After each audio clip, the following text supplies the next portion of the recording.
Welcome to പ്ലാൻസെർപെയിൻസ്. ഇന്നത്തെ ക്ലാസ്സിൽ ബയോഫിസിക്സിന്റെ അണ്ടറിൽ വരുന്ന ഇമ്പോർട്ടന്റ് ടോപ്പിക് ആയിട്ടുള്ള ഈ ലിക്വിഡ് സിൻഡിലേഷൻ ആണ് ഡീറ്റെയിൽഡ് ആയിട്ട് ഡിസ്കസ് ചെയ്യുന്നത്. And I hope you will catch it correctly. So നമുക്ക് ക്ലാസ്സിലോട്ട് പോകാം. ആദ്യം എന്താണ് ലിക്വിഡ് സിൻഡിലേഷൻ എന്നുള്ള ടെക്നിക്ക് എന്താണ്, അതിന്റെ ഒരു ഡെഫിനേഷൻ ഇവിടെ പ്രൊവൈഡ് ചെയ്തിട്ടുണ്ട്. It's a technique used to detect and measure radioactive radiation. Okay, ഒരു റേഡിയോ ആക്റ്റീവ് ആയിട്ടുള്ള എന്താണ് റേഡിയോ ആക്റ്റീവ് റേഡിയേഷൻ എന്നൊക്കെ പഠിച്ചിട്ടുണ്ട്. ഒരു റേഡിയോ ആക്റ്റീവ് റേഡിയേഷനെ മെഷർ ചെയ്യാനും ഡിറ്റക്ട് ചെയ്യാനും യൂസ് ചെയ്യുന്ന ഒരു ടെക്നിക്കാണ് ലിക്വിഡ് സിൻഡിലേഷൻ എന്ന് പറയുന്നത്. ഓക്കെ, അപ്പം ഈ ഒരു ലിക്വിഡ് സിൻഡിലേഷൻ മെയിൻലി ഫോളോ ചെയ്യുന്നത് ബീറ്റ പാർട്ടിക്കിൾസിന്റെ മെഷർമെന്റ് ആണെന്ന് കൂടി ഓർത്തു വെക്കുക. അപ്പം ഈ ഒരു പ്രോസസ്സിന് വേണ്ടിയിട്ട് ബൈ മിക്സിങ് നമ്മൾ എടുക്കുന്ന ഒരു സാമ്പിൾ ഒരു സിൻഡിലേഷൻ കോക്ടെയിലുമായിട്ട് മിക്സ് ചെയ്യുന്നു. എന്നിട്ട് അവയിൽ നിന്നൊരു ലൈറ്റ് ഫ്ലാഷസ്, അതായത് സിൻഡിലേഷൻ, ഈ ടേംസ് ഒക്കെ ഡീറ്റെയിൽഡ് ആയിട്ട് അടുത്ത സ്റ്റെപ്പിൽ ഡിസ്കസ് ചെയ്യുന്നുണ്ട്. And when exposed to radiation which are then converted to electric signals for measurement. ചുരുക്കി പറഞ്ഞാൽ ഒരു റേഡിയേഷൻ നമ്മൾ കൊടുക്കും. ആ റേഡിയേഷൻ കൊടുക്കുമ്പോൾ അവിടെ സിൻഡിലേഷൻസ് ഉണ്ടാകും. ആ സിൻഡിലേഷനെ ലൈറ്റ് എനർജി ആയിട്ട് നമ്മൾ കൺവേർട്ട് ചെയ്യുന്നുണ്ട്. ആ ലൈറ്റ് എനർജിനെ മെഷർ ചെയ്യും, അല്ലെങ്കിൽ ഇലക്ട്രിക് സിഗ്നൽസിനെ മെഷർ ചെയ്തിട്ട് അതിന്റെ ആ ഒരു റേഡിയോ ആക്റ്റീവ് മെഷർമെന്റ് അല്ലെങ്കിൽ ആ ഒരു റേഡിയേഷന്റെ ഇഫക്റ്റിനെ മെഷർ ചെയ്യാനും ക്വാണ്ടിഫൈ ചെയ്യാനും വേണ്ടിയിട്ടാണ് ഈ ഒരു ലിക്വിഡ് സിൻഡിലേഷൻ ടെക്നിക്സ് യൂസ് ചെയ്യുന്നത്. അതിന്റെ യൂസസ് മെയിൻ ആയിട്ട് നോക്കിയാൽ, ഒന്ന് ബീറ്റ എമിറ്റിംഗ് ഐസോടോപ്സിന്റെ മെഷർമെന്റ്. എക്സാമ്പിൾ ആണ് ട്രിഷ്യം, കാർബൺ 14 ഒക്കെയാണ് ഈ ഒരു ബീറ്റ എമിറ്റ് ചെയ്യുന്ന റേഡിയോ ഐസോടോപ്സ്. അവയുടെ മെഷർമെന്റ്. then റേഡിയോ ഇമ്മ്യൂണോ അസേയിൽ യൂസ് ചെയ്യുന്നുണ്ട്. then next detection of low energy radiation and then drug metabolism studies, biochemical and molecular biology റിസർച്ചസിലും ഈ ഒരു ലിക്വിഡ് സിൻഡിലേഷൻ യൂസ് ചെയ്യുന്നുണ്ട്. അപ്പൊ മെയിൻ ആയിട്ട് നമ്മൾ ഡോസിമെട്രിയും പഠിച്ചിട്ടുണ്ട്, ലിക്വിഡ് സിൻഡിലേഷനും പഠിച്ചിട്ടുണ്ട്. അപ്പൊ ഈ ഒരു ഡോസിമെട്രിയിൽ നമ്മൾ ഒരു ഹ്യൂമൻ ബോഡിയിൽ അബ്സോർബ് ചെയ്യപ്പെട്ടിട്ടുള്ള റേഡിയേഷന്റെ ഡോസ് ആണ് മെഷർ ചെയ്യുന്നതെങ്കിൽ, ലിക്വിഡ് സിൻഡിലേഷൻ എന്ന് പറയുന്നത് റേഡിയേഷനെ ഡിറ്റക്ട് ചെയ്യാനുള്ള, അല്ലെങ്കിൽ റേഡിയേഷന്റെ ഡിറ്റക്ട് ചെയ്തതിന് ശേഷം അവയെ റേഡിയോ ആക്റ്റീവ് എഫിഷ്യൻസി മെഷർ ചെയ്യാനുള്ള ഒരു ടെക്നിക്കാണ്. വളരെ സിമ്പിൾ ആയിട്ട് പറഞ്ഞാൽ ഡോസിമെട്രിയിൽ അതിൽ വേണമെങ്കിൽ നമുക്ക് റിലേറ്റ് ചെയ്തിട്ട് യൂസ് ചെയ്യുന്ന ഒരു ടെക്നിക്കാണ് ലിക്വിഡ് സിൻഡിലേഷൻ എന്ന് പറയാം. നമുക്ക് ഓക്കെ, അത് കൂടാതെ environmental monitoring, radio active contamination monitor ചെയ്യാൻ വേണ്ടിയിട്ടും യൂസ് ചെയ്യുന്നുണ്ട് കേട്ടോ. നെക്സ്റ്റ് ലിക്വിഡ് സിൻഡിലേഷനുമായിട്ട് അറിഞ്ഞിരിക്കേണ്ട കുറച്ച് ടേംസ് ആണ് പറയുന്നത്. അതിൽ ഒന്നാമത്തത് സിൻഡിലേഷൻ എന്ന് പറയുന്ന പ്രോസസ് ആണ്. സിൻഡിലേഷൻ എന്ന് വെച്ചാൽ ഒരു സെർട്ടൻ മെറ്റീരിയൽസ് ഒരു ഫ്ലാഷസ് ഓഫ് ലൈറ്റിനെ എമിറ്റ് ചെയ്യും. എപ്പോഴാണ് എമിറ്റ് ചെയ്യുക? അവരൊരു അയണൈസിങ് റേഡിയേഷൻസ് അബ്സോർബ് ചെയ്യുമ്പോൾ. ഓക്കെ, അതായത് ഒരു റേഡിയേഷൻ നമ്മൾ കൊടുക്കുമ്പോൾ ചില substance light, small flashes of ലൈറ്റിനെ എമിറ്റ് ചെയ്യുന്നു. ആ ഒരു പ്രോസസ്സിനെയാണ് സിൻഡിലേഷൻ എന്ന് പറയുന്നത്. then ആ എമിറ്റ് ചെയ്യുന്ന, അല്ലെങ്കിൽ നമ്മളൊരു അയണൈസിങ് റേഡിയേഷൻ അബ്സോർബ് ചെയ്യുമ്പോൾ ഫ്ലാഷസ് ഓഫ് ലൈറ്റ് എമിറ്റ് ചെയ്യപ്പെടുന്ന സബ്സ്റ്റൻസസിനെയാണ് നമ്മൾ സിൻഡിലേറ്റർ എന്ന് പറയുന്നത്. ഓക്കെ, നമ്മൾ ഈ ഒരു ലിക്വിഡ് സിൻഡിലേഷനിൽ യൂസ് ചെയ്യുന്നത് സൊല്യൂഷൻ ആണ്, അതുകൊണ്ടാണ് ആ ഒരു പേര് വന്നിട്ടുള്ളത്. ആ സൊല്യൂഷനിൽ ഓർഗാനിക് കോമ്പൗണ്ട്സ് അടങ്ങിയിരിക്കും. നെക്സ്റ്റ് ടേം ആണ് ഫ്ലോർ അല്ലെങ്കിൽ ഫ്ലൂറസെന്റ് സൊല്യൂട്ട് എന്ന് പറയുന്നത്. ആ ഒരു പ്രോസസ്സ് പറയുമ്പോൾ ഇതൊക്കെ എവിടെയാണ് യൂസ് ചെയ്യുന്നത് നിങ്ങൾക്ക് ഡീറ്റെയിൽഡ് ആയിട്ട് മനസ്സിലാവും കേട്ടോ. അപ്പം ഫ്ലോർ എന്ന് പറയുന്നത് ഒരു കെമിക്കൽ ആണ്. അതായത് ഈ ഒരു സിൻഡിലേഷൻ കോക്ടെയിൽ എന്ന് പറയുന്ന ഒരു സാധനം ഉണ്ട്. ആ ഒരു സിൻഡിലേഷൻ നടക്കാൻ വേണ്ടിയിട്ട് സഹായിക്കുന്ന ആ ഒരു കോക്ടെയിലോട്ട് നമ്മൾ ആഡ് ചെയ്യുന്നതാണ് ഈ ഒരു ഫ്ലൂറസെന്റ് സൊല്യൂട്ട് എന്ന് പറയുന്നത്. അതായത് ഇവ എമിറ്റ് ചെയ്യുന്ന ആ ഒരു റേഡിയേഷനെ വിസിബിൾ ലൈറ്റ് ആയിട്ട് കൺവേർട്ട് ചെയ്യാൻ വേണ്ടിയിട്ടാണ്, അല്ലെങ്കിൽ വിസിബിൾ ലൈറ്റ് ആയിട്ട് എമിറ്റ് ചെയ്യാൻ വേണ്ടിയിട്ടാണ് നമ്മൾ ഫ്ലൂർ യൂസ് ചെയ്യുന്നത്. പ്രൈമറി ഫ്ലൂർ ആയിട്ട് നമ്മൾ PPO25 ഡൈഫിനൈലോക്സോക്സാസോളും അല്ലെങ്കിൽ POPOP സെക്കൻഡറി ഫ്ലോറിന് എക്സാമ്പിളും ആണ് ഞാൻ ജസ്റ്റ് കൊടുക്കുന്നേ ഉള്ളൂ. ഇതാണ് ഫ്ലോർ. നെക്സ്റ്റ് വരുന്നതാണ് ക്വഞ്ചിങ്. ക്വഞ്ചിങ് ആക്ച്വലി ഒരു ലിക്വിഡ് സിൻഡിലേഷന്റെ ഡീമെറിറ്റ് ആയിട്ട് പറയാം. ക്വഞ്ചിങ് എന്ന് പറയുമ്പോൾ നമ്മളിവിടെ സിൻഡിലേഷൻ യൂസ് ചെയ്യുന്നുണ്ട്, ഫ്ലൂറസെന്റ് സൊല്യൂട്ട്സ് യൂസ് ചെയ്യുന്നുണ്ട് എന്നൊക്കെ പറഞ്ഞല്ലേ. അപ്പൊ അത്തരം സബ്സ്റ്റൻസ് എന്ത് ചെയ്യും? ലൈറ്റിനെ അബ്സോർബ് ചെയ്തിട്ട് ലൈറ്റ്, നമുക്ക് പുറമേ കിട്ടുന്ന ലൈറ്റിന്റെ ഔട്ട്പുട്ട് റെഡ്യൂസ് ചെയ്യാം. അപ്പം ആ ഒരു ലൈറ്റ് ബേസ് ചെയ്തിട്ടാണ് നമ്മൾ ഒരു മെഷർമെന്റ് നടത്തുന്നത്. സോ അതുകൊണ്ട് തന്നെ കൗണ്ടിങ് എഫിഷ്യൻസി കുറയ്ക്കാൻ വേണ്ടിയിട്ട് ഈ ഒരു ക്വഞ്ചിങ് സഹായിക്കുന്നുണ്ട്, കാരണമാകുന്നുണ്ട്. അപ്പൊ ഒരു ക്വഞ്ചിങ് 3 ടൈപ്പ് ഉണ്ട്. കെമിക്കൽ ഉണ്ട്, കളർ ഉണ്ട്, ഫിസിക്കൽ ഉണ്ട്. അപ്പൊ കെമിക്കൽ എന്ന് പറയുമ്പോൾ നമ്മൾ ഉപയോഗിക്കുന്ന സാധനത്തിൽ ഒരു കുറെ കെമിക്കൽസ് നമ്മൾ യൂസ് ചെയ്യുന്നുണ്ടല്ലോ അല്ലെ. ആ ഒരു കെമിക്കൽസ് എന്ത് ചെയ്യുന്നുണ്ടോ, സാമ്പിളിലുള്ള കെമിക്കൽസ് ഈ ഒരു എനർജി, നമ്മൾ റേഡിയേഷൻ എനർജി ഫ്ലോറിലോട്ട് ട്രാൻസ്ഫർ ചെയ്യുന്നത് തടയും.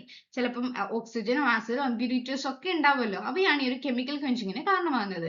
കളർ ക്വെഞ്ചിങ് എന്ന് പറയുമ്പോൾ അബ്സോർപ്ഷൻ ഓഫ് എമിറ്റഡ് ലൈറ്റ് ആണ്. അതായത് കളേർഡ് കോമ്പൗണ്ട് ഉണ്ടാവുമല്ലോ, ആ ഒരു കളേർഡ് കോമ്പൗണ്ട് എമിറ്റഡ് ലൈറ്റിനെ ഡിറ്റക്ടറിൽ എത്തുന്നതിന് മുന്നേ അബ്സോർബ് ചെയ്യും.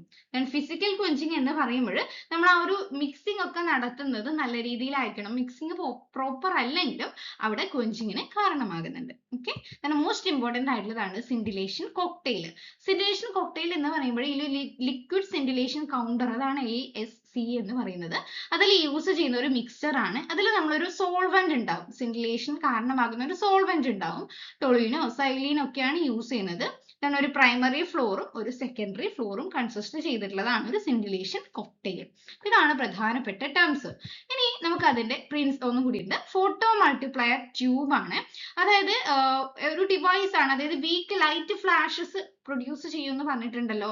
ആ ഒരു ലൈറ്റ് ഫ്ലാഷസിനെ ഇലക്ട്രിക്കൽ പൾസസ് ആയിട്ട് കൺവേർട്ട് ചെയ്യുന്ന ഒരു ഡിവൈസ് ആണ് ഫോട്ടോ മൾട്ടിപ്ലയർ ട്യൂബ് എന്ന് പറയുന്നത്. ഓക്കെ, നെക്സ്റ്റ് നമുക്ക് പ്രിൻസിപ്പിളിലോട്ട് പോകാം. ഇത് ജസ്റ്റ് എന്താ ഒരു അപ്പാരറ്റസ് ഇവിടെ കൊടുത്തേ ഉള്ളൂ. സ്റ്റെപ്പ് പറഞ്ഞു കഴിഞ്ഞിട്ട് ഡീറ്റെയിൽഡ് ആയിട്ട് ഒരു പ്രോസസ്സ് ഡിസ്കസ് ചെയ്യാം. അപ്പൊ പ്രിൻസിപ്പിളില് ഈ ഒരു ലിക്വിഡ് സിറ്റുലേഷൻ കൗണ്ടിങ് എന്ന് പറയുന്നത് മെയിൻ ആയിട്ട് ലൈറ്റ് പൾസസിന്റെ ഡിറ്റക്ഷൻ ആണ്. ഓക്കെ, ഒരു റേഡിയോ ആക്റ്റീവ് ഡീകെ നടക്കുമ്പോഴുണ്ടാകുന്ന പ്രോസസ് ആണ്. അപ്പൊ എന്താണ് റേഡിയോ ആക്റ്റീവ് ഡീകെ എന്ന് ഞാൻ പറഞ്ഞിട്ടുണ്ട് അല്ലെ. ആ റേഡിയോ ഐസോട്ടോപ്പ് അൺസ്റ്റേബിൾ ആണ്.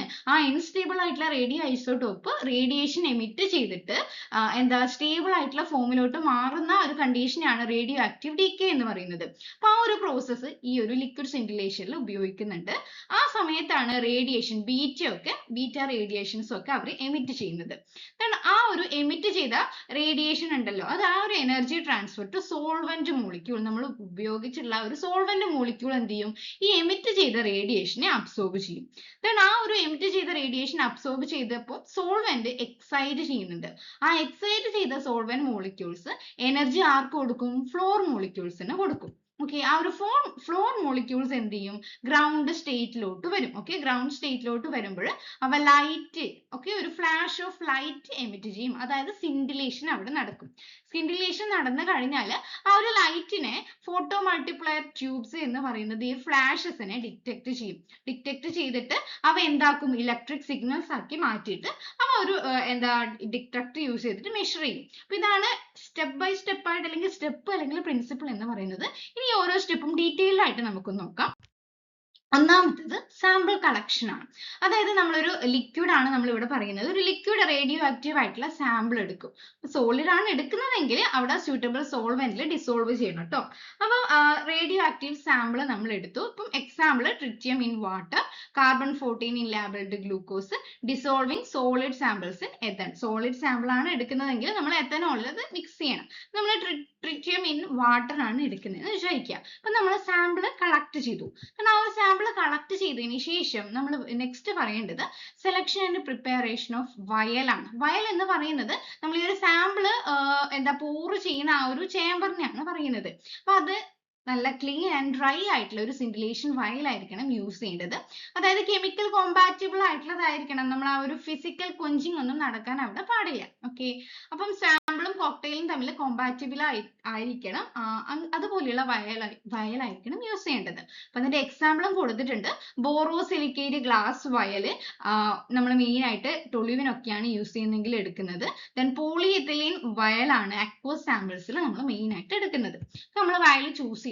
നെക്സ്റ്റ് അഡീഷൻ ഓഫ് സാമ്പിൾ ആണ്. ഓക്കെ, നമ്മൾ ഒരു പിപ്പറ്റ് യൂസ് ചെയ്തിട്ട് ആ വയലിലോട്ട് നമ്മൾ എന്ത് ചെയ്യും, ആ ഒരു കൺസിസ്റ്റന്റ് എമൗണ്ട്, ആ ഒരു വോളിയം, അക്യുറേറ്റ് ആയിട്ടുള്ള വോളിയം മാത്രമേ എടുക്കാൻ പാടുള്ളൂ. ഇപ്പൊ ഏകദേശം ഒരു 0.5 മുതൽ 1 ml ഒക്കെയാണ് നമ്മൾ ആ ഒരു carbon-14 ആണെങ്കിൽ ആ ഒരു സൊല്യൂഷൻ മൈക്രോ പിപ്പറ്റ് യൂസ് ചെയ്തിട്ട് വയലിലോട്ട് ആഡ് ചെയ്യുന്നത്. ഓക്കെ, അപ്പൊ വയലിലോട്ട് ആഡ് ചെയ്തതിന് ശേഷം നെക്സ്റ്റ് നമ്മൾ ആഡ് ചെയ്യുന്നത് സിൻഡിലേഷൻ കോക്ടെയിൽ ആണ്.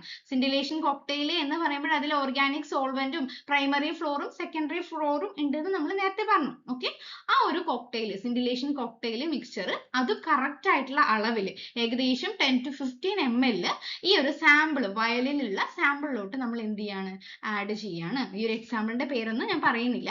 അപ്പം അഞ്ചാമത്തെ സ്റ്റെപ്പ് ആ കോക്ടെയിലും സാമ്പിളും നമ്മൾ നല്ല രീതിയിൽ തറോ ആയിട്ട് ഒരു ഹോമോജനൈസ്ഡ് ആയിട്ടുള്ള സൊല്യൂഷൻ ആകുന്നത് വരെ മിക്സ് ചെയ്യണം. അവിടെ ബബിൾ ഒന്നും വരാൻ പാടില്ല. അതിന് വേണ്ടിയിട്ട് നമ്മൾ ജെന്റിൽ ഷേക്കിങ്ങും വോർട്ടെക്സ് മിക്സർ ഒക്കെ ആ രണ്ട് ടെക്നോളജീസ് ഒക്കെ യൂസ് ചെയ്തിട്ടാണ് മിക്സ് ചെയ്യുന്നത്. ഓക്കെ, അപ്പൊ നമ്മൾ വയലിന്റെ ഉള്ളിൽ ആ ഒരു സാമ്പിൾ എടുത്തു, സാമ്പിളിൽ കോക്ടെയിൽ ഒഴിച്ചു, നല്ല രീതിയിൽ ഹോമോജനൈസ് ചെയ്തു. നെക്സ്റ്റ് വരുന്നത് ഈ ഒരു ഗ്രീൻ കളർ ആണ് കേട്ടോ. ആ ഒരു വയൽ നമ്മൾ ആദ്യം എടുത്തു. ആ ഒരു വയൽ എടുത്തതിന് ശേഷം നെക്സ്റ്റ് ആ ഒരു വയലിൽ നമ്മൾ സാമ്പിൾ എടുത്തിട്ടില്ലേ, അതൊരു 5 to 10 മിനിറ്റ് ഒരു ഡാർക്കിൽ വെക്കണം. ഡാർക്കിൽ വെക്കുന്ന എന്തിനു വേണ്ടിയിട്ട്, ആ ബാക്ക്ഗ്രൗണ്ട് നോയ്സ് റിഡ്യൂസ് ചെയ്യാൻ വേണ്ടിയിട്ട് ഡാർക്കിൽ അവ കുറച്ചു നേരം വെച്ചു. വെച്ചതിന് ശേഷമാണ് ആ ഒരു വയല് sample holder of the instrument ആ ഒരു സിൻഡിലേറ്ററിന്റെ ഉള്ളിലോട്ട് നമ്മൾ എന്ത് ചെയ്യാണ്, ആ ഒരു വയൽ ഡിപ്പ് ചെയ്ത് വെക്കുകയാണ്. അപ്പൊ ഇതിന്റെ ഉള്ളിലോട്ടാണെങ്കിൽ സപ്പോസ് ഇവിടെയാണെങ്കിൽ ഇവിടെ നമ്മൾ ആ ഒരു വയൽ ഡിപ്പ് ചെയ്ത് വെക്കുകയാണ്.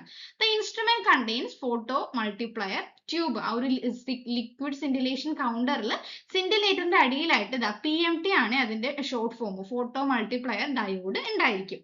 ഓക്കെ, അപ്പൊ നമ്മൾ അത് പ്ലേസ് ചെയ്തതിന് ശേഷം നെക്സ്റ്റ് നടക്കുന്നതാണ് കൗണ്ടിങ് പ്രോസസ്സ്.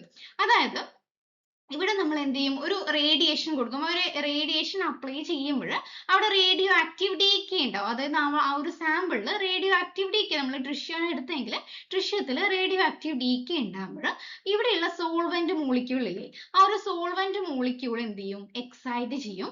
ആ എക്സൈറ്റ് ചെയ്യുമ്പോൾ എമിറ്റ് ചെയ്യുന്ന റേഡിയേഷനെ ആര് അബ്സോർബ് ചെയ്യുന്നുണ്ട്, അവിടെ ഓർഗാനിക് സോൾവെന്റ്സ് അബ്സോർബ് ചെയ്തിട്ട് അവ ഫ്ലോറിലോട്ട് ട്രാൻസ്ഫർ ചെയ്യുന്നുണ്ട്. ഫ്ലോറിലോട്ട് ട്രാൻസ്ഫർ ചെയ്യുമ്പോൾ ഫ്ലോർ എന്ത് പ്രൊഡ്യൂസ് ചെയ്യുന്നുണ്ട്, സിൻഡിലേഷൻ, ലൈറ്റ് ഫോട്ടോൺസ് എമിറ്റ് ചെയ്യുന്നുണ്ട് നമ്മൾ പ്രിൻസിപ്പിളിൽ പറഞ്ഞു. അപ്പൊ ഇവിടെ ലൈറ്റ് ഫോട്ടോൺസ് എമിറ്റ് ചെയ്തു. ആ ലൈറ്റ് ഫോട്ടോൺസ് എമിറ്റ് ചെയ്യുന്നതിനെ ആരാണ് ഡിറ്റക്ട് ചെയ്യുന്നത്, PMT. അപ്പൊ ഇവിടെ ഒരു ലൈറ്റ് ഉണ്ടായെന്ന് വിചാരിക്കുക. സപ്പോസ് ഇവിടെ ലൈറ്റ് ഉണ്ടായി, ഇവിടെ ഒരു കാത്തോഡ് ഡിറ്റക്ടർ ഒക്കെ ഉണ്ടാവേ. ആ ഒരു ലൈറ്റ് സോഴ്സിനെ PMT ഡിറ്റക്ട് ചെയ്യും. ഓക്കെ, PMT ഡിറ്റക്ട് ചെയ്ത ലൈറ്റ് ഇങ്ങനെ വരികയാണ്. സോറി, ഓക്കെ, അപ്പൊ ഇവിടുന്ന് ലൈറ്റ് ഇങ്ങനെ വന്നു, ലൈറ്റ് ഇവിടെ തട്ടി, ഇവിടെ തട്ടി, ഇവിടെ തട്ടി, ഇങ്ങനെ പോവാണ്. ഓക്കെ, എത്ര എമൗണ്ട് ലൈറ്റ് ആ ഒരു സോഴ്സ് പല രീതിയിൽ വരുന്നുണ്ട്. ഈ ഒരു മാനറിലാണ് കേട്ടോ PMT-യിലൂടെ കടന്നു പോകുന്നത്. അങ്ങനെ ആ ഒരു ലൈറ്റ് ഫോട്ടോൺ എമിറ്റ് ചെയ്തു. PMT ആ ലൈറ്റിനെ ഡിറ്റക്ട് ചെയ്തിട്ട് അതിനെ എന്തായിട്ട് കൺവേർട്ട് ചെയ്യും, ഇവിടെ എത്തുമ്പോഴേക്ക് എന്തായിട്ട് അവ കൺവേർട്ട് ചെയ്തിട്ടുണ്ടായിരിക്കും, ഇലക്ട്രിക് പൾസസ് ആയിട്ട് കൺവേർട്ട് ചെയ്തിട്ടുണ്ടായിരിക്കും. ദെൻ ഇൻ കേസ് ഈ ഒരു പ്രോസസ്സ് നടക്കുന്നതിന്റെ ഇടയിൽ എന്തെങ്കിലും കൊഞ്ചം നടന്നിട്ടുണ്ടെങ്കിൽ അവയും കറക്റ്റ് ചെയ്തിട്ടുണ്ടായിരിക്കും കേട്ടോ. അപ്പൊ നമ്മൾ ഇവിടെ കിട്ടുന്ന ഔട്ട്പുട്ട് ഇല്ലേ, ആ ഒരു ഇലക്ട്രിക് സിഗ്നൽ ആയിട്ട് മാറ്റിയതിനെ രണ്ട് രീതിയിൽ നമുക്ക് കൗണ്ട് ചെയ്യാം. ഒന്നാമത്തത് CPM, മിനിറ്റിലുള്ള കൗണ്ട് നമുക്ക് ചെയ്യാം. രണ്ടാമത്തത് DPM, ഡിസിൻറ്റഗ്രേഷൻ, ഒരു മിനിറ്റിൽ എത്ര ഡിസിൻറ്റഗ്രേറ്റ് ചെയ്തു. രണ്ട് സ്റ്റാൻഡേർഡ് വാല്യൂസ് നമ്മൾ കണ്ടുപിടിച്ചു. എന്നിട്ട് നമ്മൾ എന്ത് ചെയ്യും, ഇനി CPM ആണ് കണ്ടുപിടിച്ചതെങ്കിൽ ആ CPM-നെ നമ്മൾ DPM-ലോട്ട് കൺവേർട്ട് ചെയ്തിട്ട് ആക്ടിവിറ്റി നടന്നിട്ടുള്ള ആ ഒരു ആക്ഷൻ എത്രയാണെന്ന് കാൽക്കുലേറ്റ് ചെയ്യും. അവയുടെ SI യൂണിറ്റ്, അവ റെപ്രസെന്റ് ചെയ്യുന്ന യൂണിറ്റ് BQ or CI എന്ന് പറയുന്ന രീതിയിലാണ് റെപ്രസെന്റ് ചെയ്യുന്നത്. അപ്പൊ ഈ ഒരു പ്രോസസ്സ് നടക്കുമ്പോൾ വേസ്റ്റ് വാട്ടർ, ആ ഒരു water safety, dispose waste safely, waste ഉള്ളത് നല്ല രീതിയിൽ ആ ഒരു റേഡിയേഷൻ ഒക്കെ റിലേറ്റ് ചെയ്തിട്ടുള്ള, അപ്പൊ നല്ല രീതിയിൽ എന്ത് ചെയ്യണം, റേഡിയോ ആക്റ്റീവ് വേസ്റ്റസിന്റെ കണ്ടെയ്നറിലൊക്കെ നമ്മൾ എന്ത് ചെയ്യണം, അത് ഡിപ്പ് ചെയ്യണം. ഇപ്പൊ ഇതാണ് ആ ഒരു പ്രോസസ്സ്. ദെൻ ആ ഒരു റേഡിയേഷൻ അല്ലെങ്കിൽ മെഷർമെന്റ്, റേഡിയേഷൻ അല്ല ഇലക്ട്രിക് സിഗ്നൽ ബേസ് ചെയ്തിട്ട് എന്താ ഒരു പ്രോസസ്സ് അല്ലെങ്കിൽ റേഡിയോ ആക്റ്റീവിന്റെ ആക്ടിവിറ്റിയുടെ മെഷർമെന്റും ഡിറ്റക്ഷനും ഒക്കെ നടക്കുന്നു. ഓക്കെ, അപ്പൊ ഇത്രയാണ് ആ ഒരു പ്രോസസ്സ്. എനിക്കാവുന്നതിന്റെ പരമാവധി ഞാൻ സിംപ്ലിഫൈ ചെയ്ത് പറഞ്ഞിട്ടുണ്ടെന്ന് വിചാരിക്കുന്നു. നിങ്ങൾക്ക് ഈ ഒരു പ്രോസസ്സ് മനസ്സിലായിട്ടുണ്ടെങ്കിൽ ആ ഒരു കമന്റ് ബോക്സിൽ ഒന്ന് അറിയിക്കാം. അത് അത്രയേ ഉള്ളൂ ഇന്നത്തെ ക്ലാസ്. ദെൻ നിങ്ങൾക്ക് ഇഷ്ടപ്പെട്ടിട്ടുണ്ടെങ്കിൽ നിങ്ങൾ ലൈക്ക് ചെയ്യുക, സബ്സ്ക്രൈബ് ചെയ്യുക, നിങ്ങളുടെ ഫ്രണ്ട്സിനും കൂടി ഒന്ന് ഷെയർ ചെയ്ത് കൊടുത്തേക്കാം.